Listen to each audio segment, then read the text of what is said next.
बिस्मिल्लाहिर्रहमानिर्रहीम। अस्सलामु अलैकुम स्टूडेंट्स।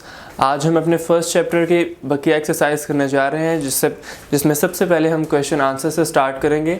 लास्ट लेक्चर में हमने ये देखा था कि वोकैबुलरी के सेक्शन में क्या चीज़ें हमें गिवन थी और हमने ये देखा कि रीडिंग एंड कॉम्प्रिहेंशन जो पार्ट है इस चैप्टर की एक्सरसाइज में, उसमें जो है वो एक पैराग्राफ हमें गिवन था, हमने वो पढ़ना था और हमने उसमें से टॉपिक सेंटेंस, सपोर्टिंग डिटेल्स और मेन आइडिया जो है वो आइडेंटिफाई करना था उस पैराग्राफ में से।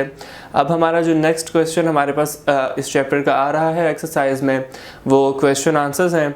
तो आइए क्वेश्चन आंसर से स्टार्ट करते हैं।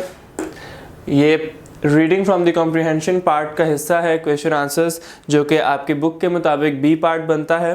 तो आइए मैं फर्स्ट क्वेश्चन रीड कर रहा हूँ, आप गौर से सुनिए और इसको जो है वो इसके बाद आंसर मैं यहाँ पर बोर्ड पे लिखूँगा, आप उसको नोट डाउन कर लीजिए। फर्स्ट क्वेश्चन हमारे पास है, which aspects of human life does Islam cover? कि इस्लाम जो है वो कौन से जो है वो ज़िंदगी के कौन कौन से पहलुओं का अहाता करता है, कौन कौन से पहलुओं का जो है वो उनको कवर करता है। तो इसका जो आंसर है वो ये है कि इस्लाम ज़िंदगी के तमाम पहलुओं का अहाता करता है, cover all aspects of human life, जो कि हमारे इस चैप्टर की फ़र्स्ट लाइन थी फर्स्ट पैराग्राफ की। और ना सिर्फ एक मज़हब है बल्कि एक मुकम्मल ज़िंदगी गुजारने का ज़ाब्ता हयात है। तो इसका क्या आंसर बनेगा? Islam covers all aspects of human life. It is not only a religion but also a complete code of life. First answer हमारे पास जो क्वेश्चन है उसका है, Islam covers all aspects of human life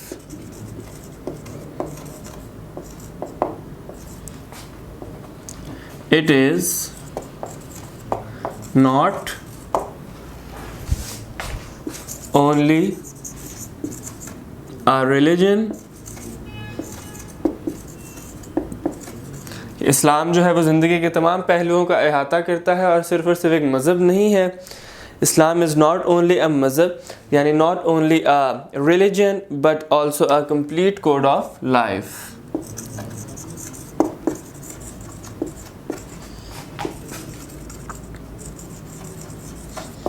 code of life की ज़िंदगी गुजारने का एक मुकम्मल ज़ाब्ता हयात है, complete code of life. Second question जो हमारे पास आ रहा है, when and where was the last sermon delivered? के हज़रत मोहम्मद सल्लल्लाहु अलैहि वसल्लम का आखिरी खुतबा कब और कहाँ जो है वो उन्होंने डिलीवर दिया? इसका आंसर हमारे पास है, the last sermon was delivered on 9th ज़िलहिज। सेकंड आंसर हमारे पास है, the last sermon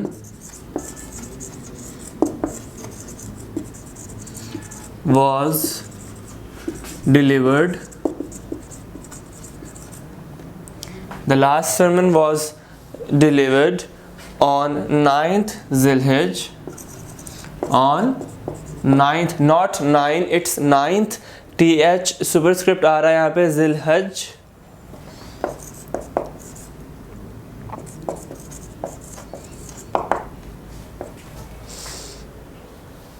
10th Hijri. The last Sarman was deliver, जो डेट थी उसकी वो 9th ज़िलहिज 10th हिजरी। एंड कहाँ पर जो है वो ये डिलीवर हुआ? वेयर का आंसर है in the plain of Arafat, के अराफात के मैदान में। In the plain of Arafat, Arafat ये प्रॉपर नाउन है इसलिए ए कैपिटल।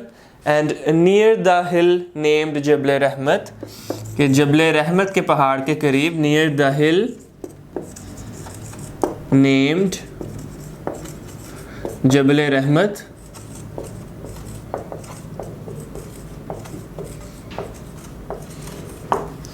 जबल रहमत के the last sermon was delivered on 9th ज़िलहिज। 9 ज़िलहिज्जा को जो है वो आखिरी खुतबा दिया गया। कहाँ पर? अराफात के मैदान में, near the hill Jabal Rahmat. Jabal रहमत जो है वो यहाँ पर लिख देते हैं, नेम जबल रहमत। कि कि जबल रहमत के पहाड़ के करीब आखिरी खुतबा हज़रत मोहम्मद सल्लल्लाहु अलैहि वसल्लम ने अपना दिया। तो ये मेन इंपॉर्टेंट वर्ड्स हैं इसमें, इनको मैं हाईलाइट कर रहा हूँ बिकॉज ये प्रॉपर नाउन्स हैं और ये बहुत इंपॉर्टेंट है। किस लिहाज से? एक तो आपके याद दहानी के लिहाज से और आपके इस इंग्लिश के क्वेश्चन के लिहाज से।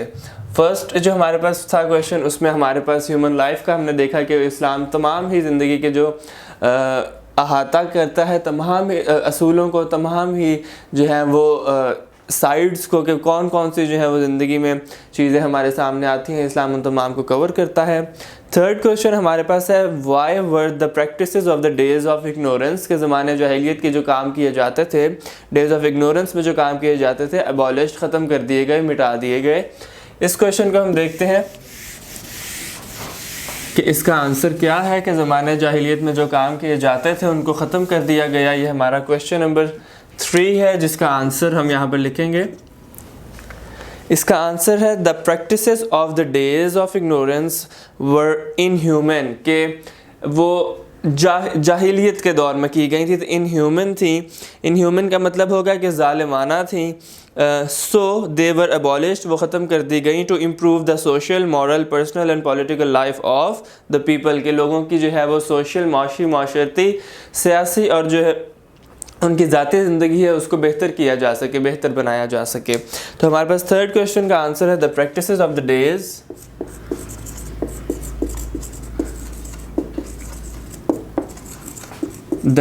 ऑफ इग्नोरेंस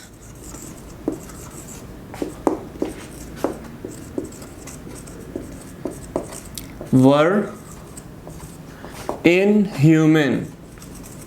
का वर्ड इंपॉर्टेंट है कि वो जो है वो यानी कि आसान लफ्ज़ों में इंसानों वाली नहीं थी, जो एक जाहिलियत के दौर में की जाती हैं वो हरकत थी जो उन दिनों में जो है वो जाहिलियत के दिनों में की गई। वर इनह्यूमन, सो दे वर अबॉलिश्ड, तो वो ख़त्म कर दी गई, यहाँ पर comma, and so they were abolished,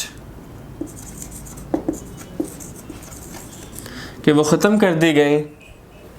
तो इम्प्रूव द सोशल, मॉरल, अभी अपनी ज़िंदगी के बारे में आ रहा है कि इसके करने से क्या फ़ायदा होगा। So that abolish to improve the social, moral, political and personal life। कौन कौन सी? social, moral, personal and political life of the people। political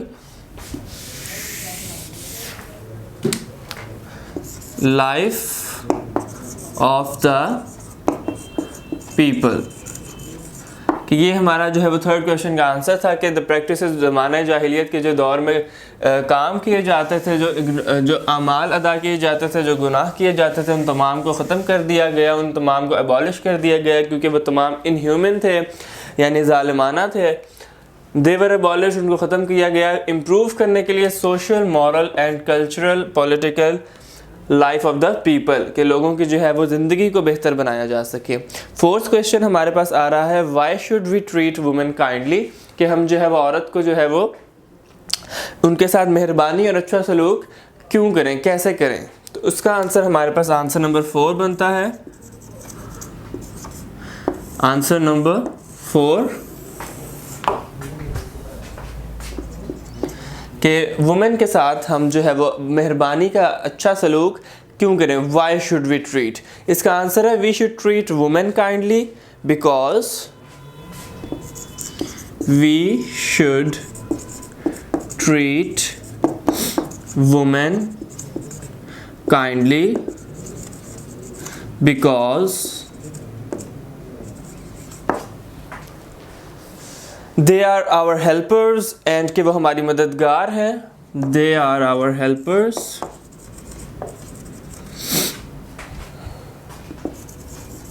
कि वो हमारी मददगार है, helpers, and are not in a position to manage their affairs, कि वो इस पोजीशन में नहीं है, एंड आर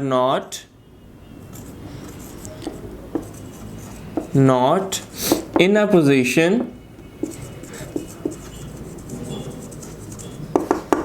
कि वो इस पोजीशन में नहीं है, इस हालत में नहीं है कि वो अपने काम जो है वो खुद कर सकें, अपने अफेयर्स, अपने मामलात को खुद देख सकें अकेले ज़ाती तौर पर। themselves यानी कि are not in a position to manage their affairs themselves, यहाँ पर to manage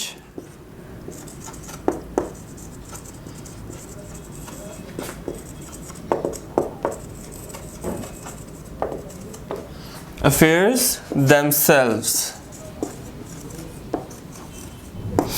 कि औरत को हमें जो है वो काइंडली मेहरबानी का सलूक करना चाहिए, रहम का सलूक करना चाहिए औरत के साथ। क्यों? क्योंकि दे आर आवर हेल्पर्स, वो हमारी मददगार हैं और जो है वो इस पोजीशन में नहीं है वो के अपने अफेयर्स जो है, उनके मामलात जो है उनको खुद उनकी देखभाल कर सके, उनको खुद देख सके। ये हमारे पास आंसर नंबर 4 था जिसका question why should we treat women kindly. 5th question हमारे पास आ रहा है what are the important points of the last sermon of रसूल सल्लल्लाहु अलैहि वसल्लम, कि हज़रत मोहम्मद सल्लल्लाहु अलैहि वसल्लम के जो खुतबा था उसके इंपॉर्टेंट निकात, अहम निकात क्या थे। उसके लिए जो है वो क्वेश्चन आंसर नंबर 3 मुझे रिमूव करना होगा। यहाँ पर हम लिखेंगे important points of the last sermon of prophet सल्लल्लाहु अलैहि वसल्लम।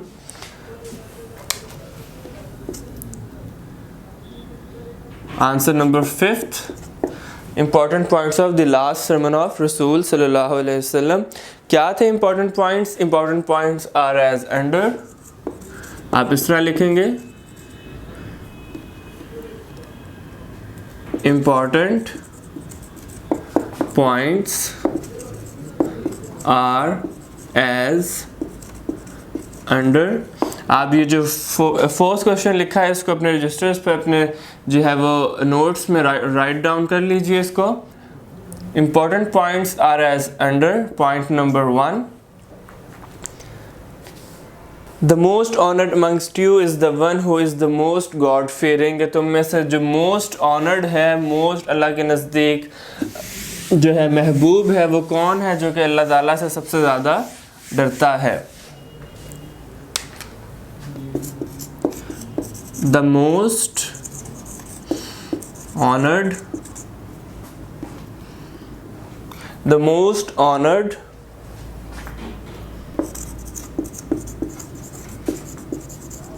amongst you is the one who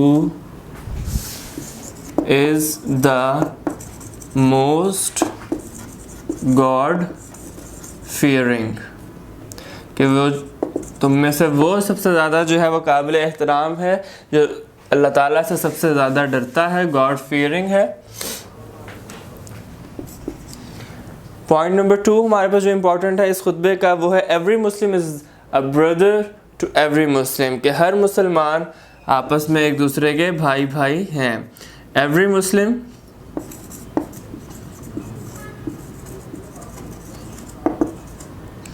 is a brother to every Muslim, कि हर मुसलमान आपस में भाई भाई हैं। 3rd पॉइंट है the blood revenges of the days of ignorance were remitted. Revenge means बदला, कि खून का जो बदला लिया जाता था या खून कत्ल का जो बदले थे वो तमाम माफ़ कर दिए गए हैं, वर रिमिटेड। द ब्लड रिवेंजेस, रिवेंजेस का मतलब होता है बदला, रिवेंजेस का मतलब इंतकाम या बदला।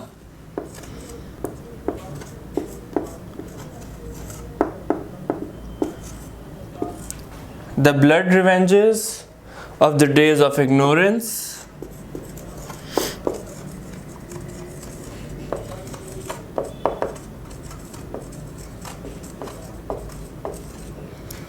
were remitted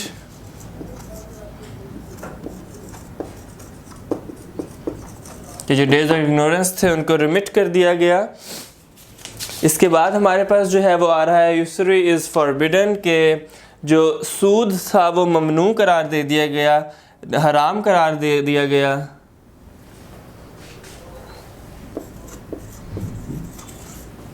वो इज़ फॉरबिडन कि हराम करार दे दिया गया, मना कर दिया गया सूद की लेन देन के लिए।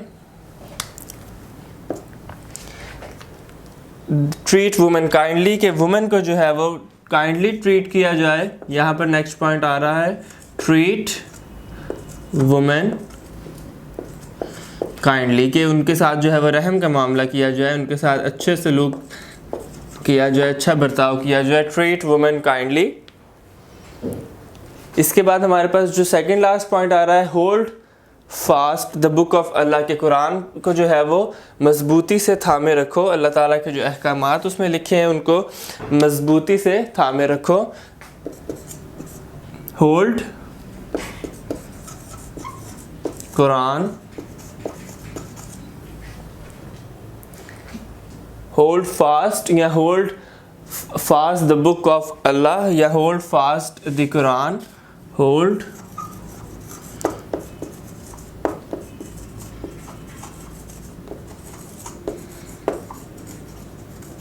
कि अल्लाह ताला की जो किताब है उसको मजबूती से थामे रखो। Hold fast the book of Quran. Last है रीपे डेट्स, कि कर्ज अदा करो। जो कर्ज लिया करते थे ज़माने जाहिलियत में लोग, उनकी अदायगी नहीं होती थी। तो यहाँ लिखा है कि जो इम्पोर्टेंट पॉइंट था इस खुतबे का कि रीपे डेट्स, कि कर्ज़ों की अदायगी करो। रीपे डेट्स, ये लास्ट पॉइंट था इसका। ये तमाम पूरा क्वेश्चन है कि इंपॉर्टेंट पॉइंट्स क्या थे। मोस्ट ऑनर्ड वो है जो कि अल्लाह ताला से सबसे ज़्यादा डरता है। हर मुस्लिम एक दूसरे का आपस में भाई भाई है। ब्लड रिवेंजेस, बदला जो इंतकाम लिया जाता था खून का, वो तमाम ज़माना जाहिलियत के दौर में जो है वो उसके बाद ख़त्म कर दिए गए। दूसरी सूद का जो लेना है वो हराम करार दे दिया गया, सूद का लेना हराम करार दे दिया गया। वुमेन के साथ जो है वो नरमी का बर्ताव करने का कहा गया। Hold fast the book of Allah, Quran मजीद पर जो है वो मुकम्मल ग्रिप और कुरान मजीद के साथ मुकम्मल ताल्लुक़ जोड़ने का कहा गया। और रीपे डेट्स, के अपने कर्ज को अदा करो। ये हमारा क्वेश्चन नंबर 5 था। अब हम मूव ऑन करेंगे अपने क्वेश्चन नंबर 6 जो कि लास्ट क्वेश्चन है हमारे क्वेश्चन आंसर सेक्शन का।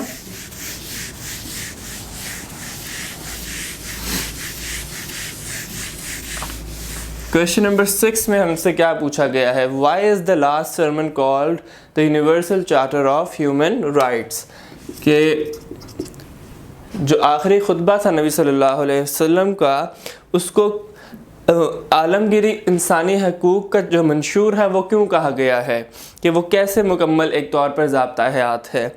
इसका आंसर है हमारे पास as all the human rights has been mentioned in the last sermon it is called the charter of human rights, के जो लास्ट सर्मन है उसमें तमाम points as all the human rights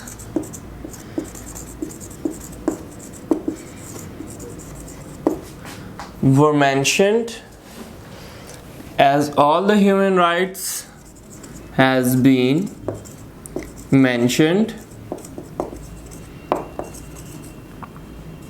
in the last sermon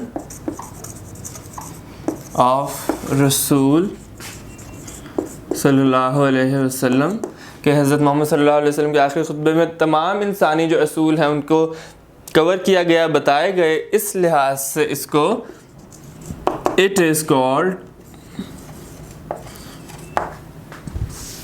the charter of human rights, कि इस लिहाज से इसको जो है वो इंसानी आलमगीरी हकूक़ का मंशूर करार दिया गया, ह्यूमन राइट्स।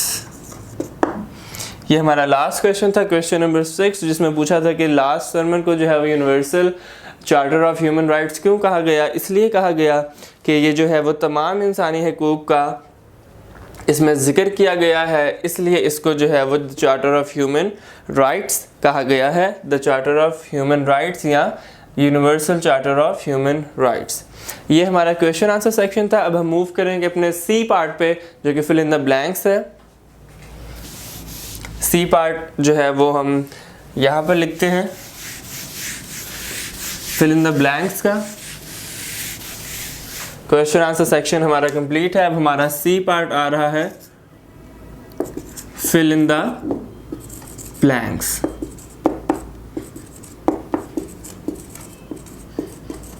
जिसमें हमारे पास फर्स्ट जो सेंटेंस है वो है कि Islam dash all aspects of human life, Islam covers all aspects of human life.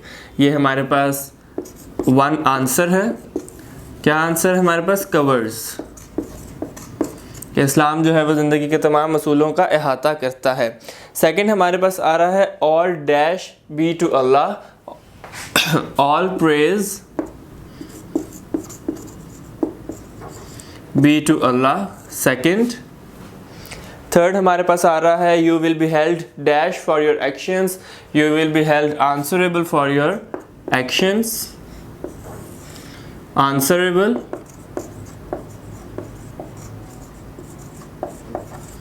You will be held answerable for your actions। इसके बाद हमारे पास आ रहा है women are our dash who cannot manage their affairs themselves, women are our helpers। Fourth हमारे पास आ रहा है helpers, कि women हमारी जो है वो helpers हैं। इसके बाद हमारे पास फिफ्थ आ रहा है there is no God but Allah। Fifth हमारे पास जो आंसर आ रहा है वो है there is no God but Allah, the one having no dash with him, having no partner with him, having no partner with him, कि उसके साथ कोई हमसर शरीक नहीं है। Every Muslim is the dash of every Muslim. हम अभी पिछले क्वेश्चंस में पढ़ के आए हैं कि every Muslim is the brother of every Muslim. तो ये हमारे पास सिक्स्थ का आंसर होगा ब्लैंक का brother. Every Muslim is the brother of every Muslim. ये हमारे पास fill in the blank section था। अब हम जो है वो अपने लास्ट सेक्शन पे आ रहे हैं, थिसॉरसिस के सेक्शन पे। उसमें हमें थिसॉरसिस में क्या बयान किया गया है कि एक बुक ऑफ डिक्शनरी है जिसमें डिफरेंट मीनिंग्स होते हैं एक ही वर्ड के। फॉर एग्जांपल अगर ब्राइट है तो उसका ब्लिंकिंग होगा, स्पार्कलिंग होगा, ब्रिलियंट होगा, ग्लिटरिंग होगा, ग्लिटरिंग होगा। फाइट का क्वेरल, डिस्प्यूट, लड़ाई झगड़ा होगा। इसी तरह क्राइम का ऑफेंस, सिन, गुनाह होगा, मिसडीड होगा या फॉल्ट होगा। हम सबसे पहले चलते हैं अपने डी पार्ट की तरफ। डी पार्ट में हमें क्या कहा है? हमें डी पार्ट में ये करने के लिए, सॉल्व करने के लिए दिया गया है कि आप थिसॉरस यूज़ करें to write the synonyms of the given words. हमारे पास डिलीवर का वर्ड है, गाइडलाइन है, इसी तरह 2-3 और वर्ड्स हैं हमारे पास। हमने क्या करना है? हमने इनके सिनोनिम्स लिखने हैं, इनके सेम मीनिंग्स लिखने हैं, इनके थिसॉरसेस लिखने हैं डिक्शनरी में से देख के। तो हमारे पास जो डी पार्ट है उसमें हमने डिफरेंट जो हमें वर्ड्स गिवन है, डिलीवर, गाइडलाइन, लेजिटिमेट, लॉफुल, इसके हमने सिनोनिम्स राइट डाउन करने हैं। फर्स्ट से स्टार्ट करते हैं। हमारे पास जो फर्स्ट वर्ड है वो डिलीवर है।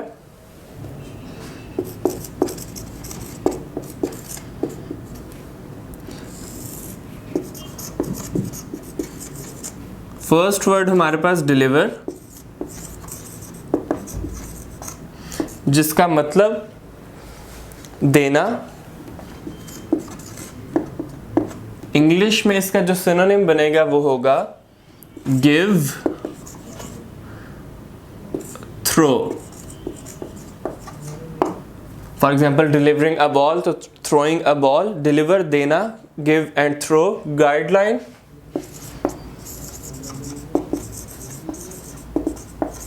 गाइडलाइन मीन्स हिदायतनामा। हिदायतनामा को इंग्लिश में हम क्या कहेंगे? इसका जो सिनोनिम होगा वो होगा इंस्ट्रक्शन, रूल।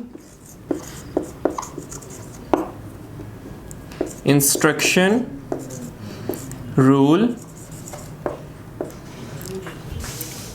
थर्ड वर्ड हमारे पास आ रहा है लेजिटिमेट। लेजिटिमेट का जो उर्दू मायनी है, उर्दू मतलब है, या उर्दू में कहा जाता है इसको नाफिजुल अमल, जिसको अमल में लाया जा सके। नाफिजुल अमल, जिसको इंग्लिश में कहेंगे वैलिड, जो कि अमल में लाया जा सके। तो हमारे पास जो नेक्स्ट वर्ड आ रहा है लॉफुल, फोर्थ वर्ड लॉफुल, जिसको हम उर्दू में बोलेंगे कानून। लॉफुल मीन्स कानून, जायज़, कानूनन जायज़, कि जो चीज़ लॉफुल हो, कानूनन जायज़ हो, कानून में उसको करने का जो है वो कहा गया हो, कानूनन जायज़। इंग्लिश में लॉफुल को क्या कहेंगे? लीगल। कि जो काम लीगल हो, हमारे लॉज में हो, हमारे कानून में हो, उसको करने का इजाज़त हो, उसको हम बोलेंगे लीगल, लॉफुल। फिफ्थ वर्ड हमारे पास आ रहा है विलिंगली। विलिंगली, विलिंगली का मतलब होता है रज़ामंदी से, अपनी जो है वो रज़ामंदी से, विलिंगली यानी अपनी मर्ज़ी से। इसका क्या होगा? रेडीली, कि आप जो है वो काम करने के लिए रेडी हों, आप जो है वो उकता ना रहे हों, आपकी अपनी मर्ज़ी हो इस काम को करने की, विलिंग हो आप, और आपकी जो है रज़ामंदी हो, आप इस काम को करने के लिए रेडी हो। ये हमारा फिफ्थ था। हमारे पास जो सिक्स्थ वर्ड आ रहा है वो आ रहा है कस्टडी। सिक्स्थ वर्ड हमारे पास कस्टडी का आ रहा है। कस्टडी का मतलब होता है कि किसी चीज़ को हिफाजत में लेना।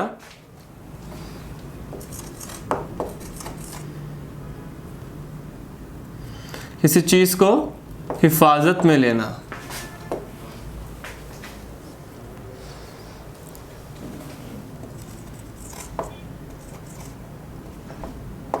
हिफाजत में लेना, इसका जो सिनोनिम बनेगा वो होगा सिक्योरिटी इम्प्रिजनमेंट। सिक्योरिटी जो है वो इसका वैलिड बनता है, इसका सिनोनिम सिक्योरिटी। जो हमारे पास इसके बाद लास्ट, सेकंड लास्ट वर्ड आ रहा है एस्ट्रे। एस्ट्रे का मतलब होता है गुमराह।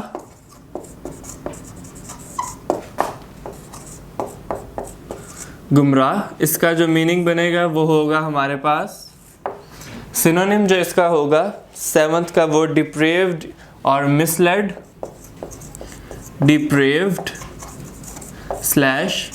/ मिसलेड, जो भी आपको इसमें आसान लगता है आप नोट कर लें। मिसलेड मीन्स कि गुमराह करना, किसी को गलत बात बताना, मिसलेड। इसके बाद हमारे पास जो लास्ट वर्ड आ रहा है वो है कन्वे।